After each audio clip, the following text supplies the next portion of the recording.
जानवर जो कुर्बानी का होता है उसके गोश्त की कीमत नहीं होती, याद रखना। उसके गोश्त का वजन करके जानवर खरीदने की आदत छोड़ दो। बहुत अफसोस होता है मुझे जब मैं मंडी में ये देखूं कि ये इन्ने मन गोश्त निकल आएगा, यदि इन्नी को कीमत बांधी है चलो कर दो। ये भी अच्छी बात नहीं। जानवर देखो, तुम्हें खूबसूरत लगे, हाँ उसको जो भी मार्केट का रेट है उसके मुताबिक मुनासबत से उसको ले लो। ये क्या बात हुई कि गोश्त इतना गोश्त इतना?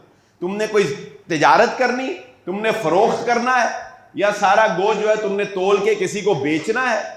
इसलिए ये गोश्त के चक्कर में ना पड़ो कुर्बानी के जानवर में। लन यनाल अल्लाह लुहूमुहा वला दिमाउहा वलाकिन यनालहु तक़वा मिनकुम।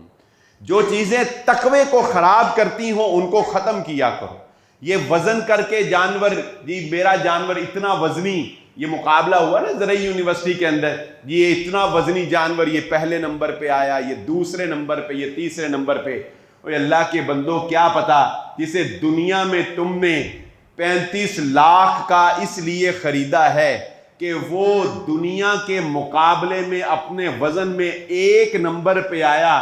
अगर तुम्हारा मकसद सिर्फ शोहरत था, अगर तुम्हारा मकसद रियाकारी था, अगर तुम्हारा मकसद अपने ब्रांड का नाम बनाना था, तो याद रखना उस 35 लाख के सबसे वजनी जानवर की अल्लाह के तराजू में कोई वजन नहीं होगा।